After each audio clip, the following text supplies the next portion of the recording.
Have you been wondering if you should eat dates towards the end of your pregnancy to help induce your labor? In this video, we're going to break down why you should or should not eat dates towards the end of your pregnancy. Does it actually do anything, or is this just some made-up thing that folks are saying? And then also, how can you incorporate dates into your diet if you do want to incorporate it as a part of your birth preparation?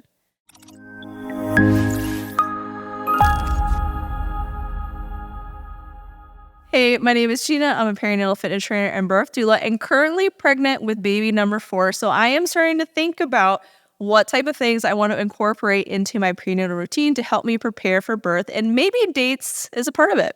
And I'm Roxanne. I'm a labor and delivery nurse and student midwife and mom of 3.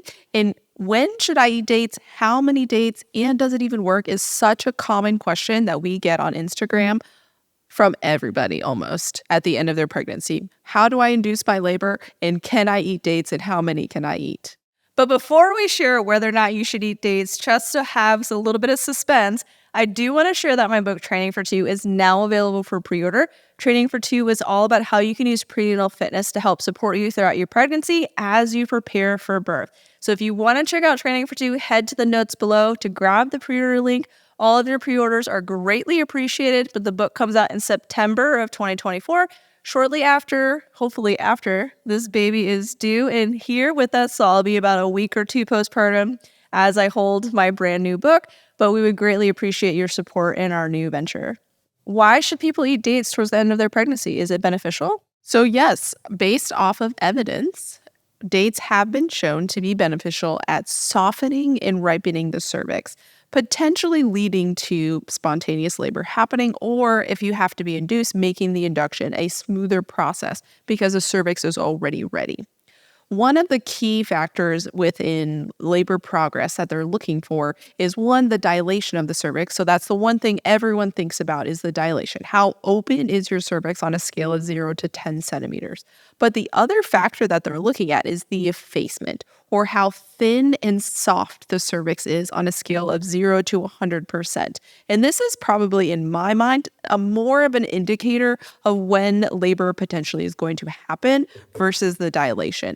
Because I think people who have like a thicker cervix, labor is probably going to come a little bit later than someone who has a thinner cervix. Labor is probably going to happen sooner, or like labor progress has happened a lot more with effacement, especially for first-time birthers.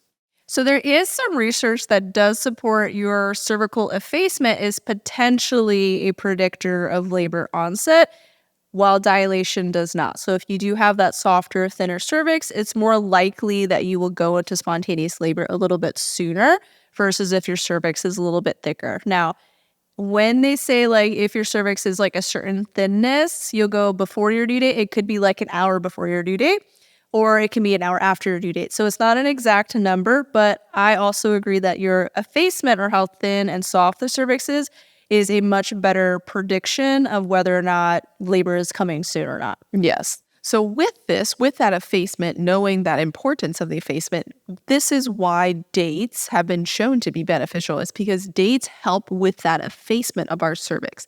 Based off of studies, they looked at people's effacement and dilation when they first started eating dates, and then compared it like a couple weeks later, and they saw that their Bishop score, which is a score kind of grading your cervix of dilation, effacement, how soft it is, where it is within the pelvis, and then your baby's station. Based off of this, you get so many points. And the higher the score is, the more likely either labor is going to happen, or if you're having an induction, your cervix is riper to allow the induction to be easier. And people who ate the 4 to 6 dates, starting around that 36, 37 week mark, by like their due date, their Bishop score had like greatly improved, or they had their babies. So pretty clear-cut science. Dates do help, but not everyone loves dates. So there's a number of ways that you could eat dates throughout your pregnancy as well. Typically, you do want to be eating them for at least 21 days in order to see that change within your cervix. And so if you're like a day before your due date, you miss the boat. Like it's probably a little too late to you could try. If you enjoy them, eat them. But there's a number of ways that you can eat dates. You can just eat them plain. You can stuff them with nut butter. You can put goat cheese and bacon on them. You can throw them in a smoothie. You can even make like little protein balls with them. So there's a number of ways that you can incorporate dates into your prenatal diet if you're wanting to incorporate the 4 to 6 a day. You can also buy Lara bars that they're made with dates, and so that can be a great like pre-made option to incorporate some dates into your diet.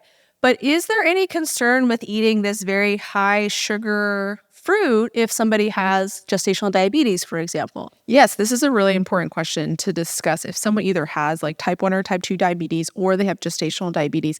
One, dates might not be the best option for them. But if you are wanting to utilize dates, one, probably discussing with your provider, or if you have a nutritionist that's assigned to you for your diabetes, this would be a great question to ask them as well. But things that we have seen be helpful is one, pairing it with some sort of protein and fat, because dates have a very high glycemic index, which means that it can spike our blood sugar. And for like normal people that don't have diabetes, our insulin is able to kind of keep that within a normal range. But when you do have diabetes, this could cause it to be too high, and this could lead to some complications for you. So by pairing it with like a protein and a fat, this can decrease how high that blood sugar is going to spike.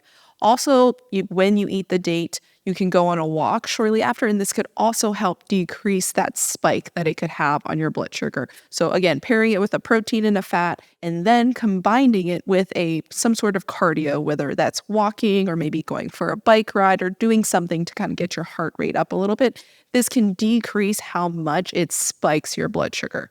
Also, eating 4 to 6 in one serving may not be the best option for you. Kind of spreading them out throughout the day would be better for your blood sugar if you do have either gestational diabetes or pre-existing diabetes.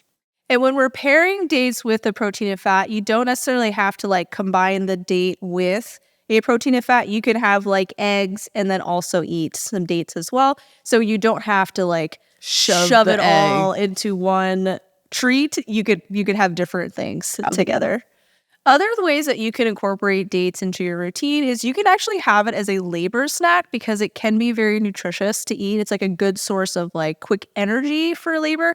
In addition, eating dates throughout your pregnancy and potentially even your labor could help you decrease the amount of pain that you perceive. And so it may make labor more tolerable for you, surprisingly. For during labor, some people will actually make the dates into this like date syrup and then put them into little sticks similar to like honey. You can use like honey sticks during labor. You can use like your date syrup instead. So one could help with your pain perception, and it's like a nice, easy snack to eat instead of eating like a chewy date. So should you eat dates towards the end of your pregnancy to help you go into labor? Dates may not necessarily induce your labor, but it can help prepare your cervix to be in labor, which in theory could help you go into labor a little bit sooner. Eating 4 to 6 dates starting around 36 to 37 weeks has been shown to help to make your cervix softer and thinner in preparation for birth. You can either eat all 4 to 6 dates at one time, or you can spare them throughout the day, and research has shown that both options are totally valid to use, and you can also incorporate the dates into different recipes if eating them plain is not great for you. If you do have gestational diabetes or type 1 and type 2 diabetes, it can be beneficial to pair your dates either with a protein or fat to help reduce the spike in your blood sugar, and then also going for a walk or doing some cardio activity to help keep your blood sugar more regulated. It's also important to speak with your provider and potentially your nutritionist about whether or not you should incorporate dates into your diet if you do have that. So let us know in the comments below, did you eat dates towards the end of your pregnancy? Did you think it induced your labor? Did it make your cervix softer? We would love to hear how incorporating dates into your birth prep routine helps you to prepare for birth. If you want more support throughout your pregnancy, check out our online prenatal fitness programs. Our prenatal fitness programs are designed to help you stay strong throughout your pregnancy as you prepare for birth, because prenatal fitness is more than just a bunch of pregnancy-safe exercises with no running and jumping and sit-ups.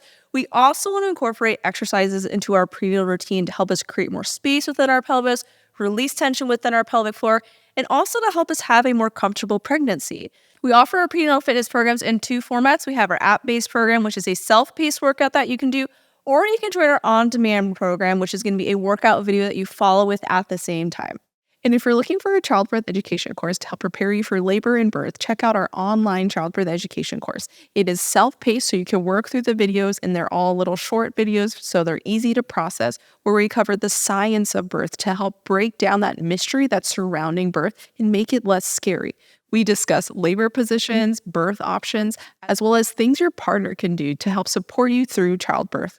You can check out all of our prenatal support offerings on our website at mamastayfit.com. And as a thank you for listening to this video, use code YouTube10 to get 10% off. And as a bonus, you can actually bundle the courses together to save an additional 15% off. So it's pretty much free at that point. But the codes can be used on any of our online offerings to include our pregnancy support courses, our postpartum, in addition to our professional courses.